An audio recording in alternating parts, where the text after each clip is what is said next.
Hai teman-teman, pernah nggak sih kalian berpikir-pikir kalau misalnya kenapa aplikasi atau sebuah website bisa tetap jalan dan punya pengaturan yang berbeda-beda serta berbagai banyak model.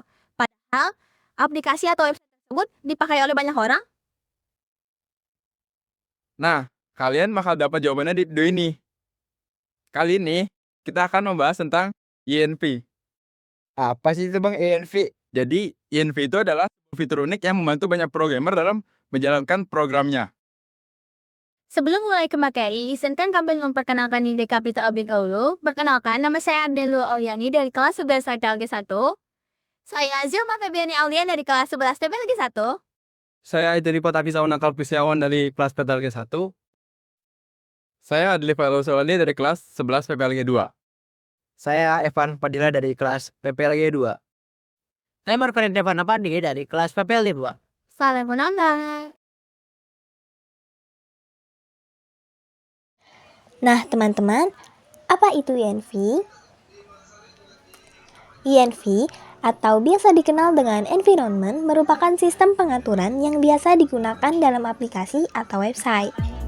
INV sendiri berfungsi untuk menyimpan berbagai konfigurasi penting agar aplikasi dapat berjalan dengan baik dan lebih aman. Beberapa data yang biasanya disimpan dalam INV yaitu database, password, API key, dan pengaturan lainnya. Apa saja jenis-jenis environment? Yang pertama ada development. Development merupakan environment yang digunakan saat proses pengembangan aplikasi. Pada tahap ini, developer masih melakukan pembuatan fitur, percobaan program, serta perbaikan bug. Environment ini biasanya digunakan langsung oleh programmer selama proses coding berlangsung. Contoh, misalnya seorang programmer sedang membuat website sekolah, namun page login belum jadi, tombol submit masih error, tampilan masih berantakan, dan masih dalam proses pengembangan. Nah, itu namanya development. Yang kedua ada staging. Staging merupakan environment yang digunakan untuk melakukan pengujian akhir sebelum aplikasi dipublikasikan. Tahap ini bertujuan untuk memastikan aplikasi berjalan dengan baik, serta mengurangi kemungkinan terjadinya error saat digunakan pengguna. Contoh, developer mencoba login, upload file, pembayaran, dan fitur lainnya. Kalau masih ada error, diperbaiki dulu sebelum online. Jadi, semua sudah jadi namun masih harus dites apakah benar-benar sudah siap. Yang ketiga ada production. Production merupakan environment utama yang sudah siap digunakan oleh pengguna umum. Pada tahap ini, aplikasi telah selesai dikembangkan dan dipublikasikan sehingga harus memiliki performa yang stabil, aman, dan minim kesalahan. Contoh, website sekolah yang sudah bisa dibuka semua orang melalui internet. Ibaratnya, production itu seperti toko yang sudah resmi dibuka. Pelanggan sudah datang dan bertransaksi. Nah, selanjutnya bagaimana tutorial push, pull, fork, dan merge? Sebelum itu, mari kita kenali pengertian dari Git dan jenis-jenisnya. Yang pertama adalah Git. Git adalah sistem version control yang digunakan untuk menyimpan, mengatur, dan melacak perubahan file atau source code dalam sebuah project. Git berfungsi untuk mempermudah pengelolaan project dalam kerjasama tim. Jenis-jenis Git yang akan dibahas di sini, yang pertama adalah push. Push adalah proses pengiriman atau penguploadan perubahan file dari komputer lokal ke repositori online seperti GitHub atau GitLab. Fungsinya agar proyek tersimpan secara online dan dapat diakses anggota tim lainnya.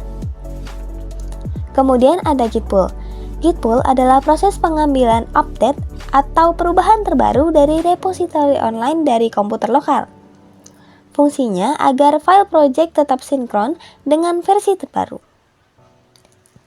Yang ketiga ada fork.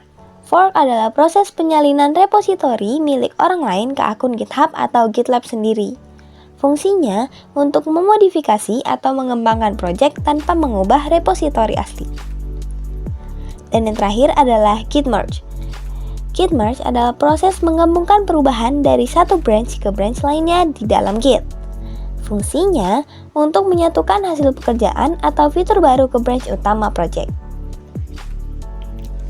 Mari kita langsung ke tutorialnya.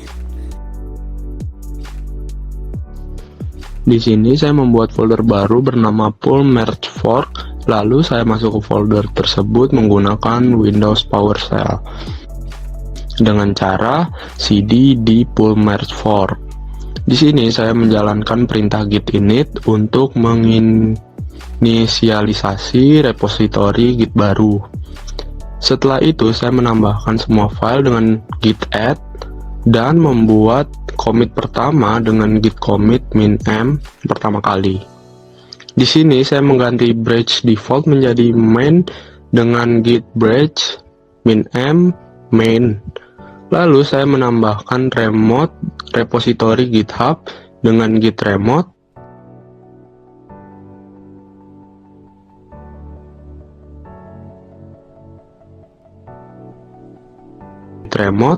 add origin https github.com marvelik12kelompok.git. Kemudian saya push commit pertama ke GitHub dengan perintah git push -u origin main.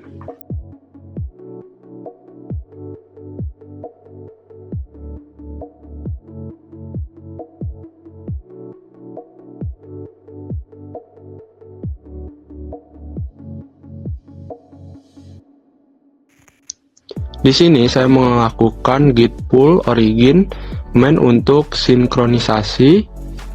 Lalu saya membuat branch baru bernama development dengan git checkout -b development.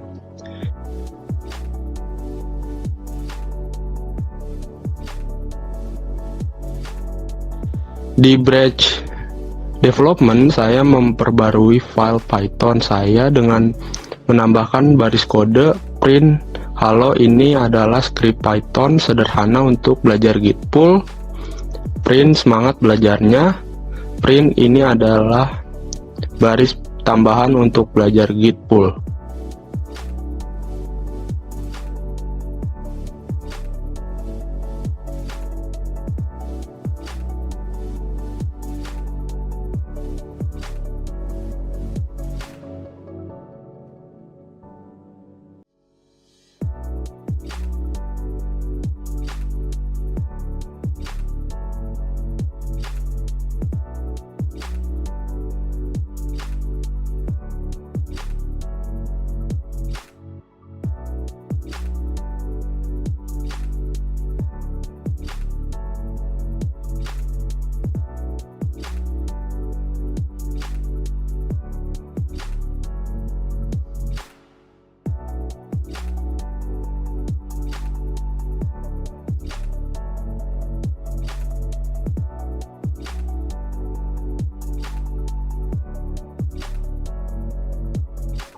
Setelah itu saya commit perubahan dengan git commit -m update.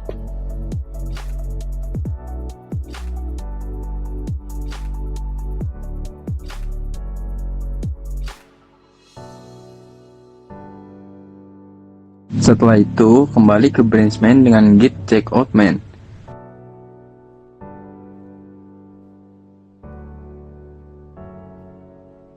Lalu, saya merge branch development menggunakan git merge development.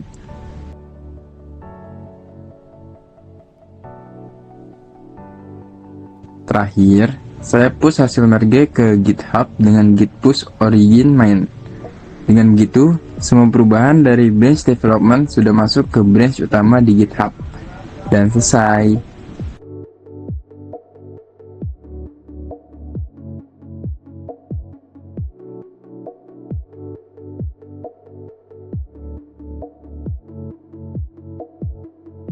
Lalu yang terakhir, kita akan mengimport project GitHub orang ke GitHub kita sendiri. Dengan pertama kita mencari GitHub-nya dulu. Di sini saya mencari GitHub portfolio website. Di sini saya menemui XZR portfolio V5. Nah, di sini kita klik portfolio V5-nya yang berwarna biru. Lalu di sini kita klik yang tulisannya ada fork. Nah, lalu di sini kita namai repository name-nya apa. Nah, jika sudah, kita langsung create fork. Selesai.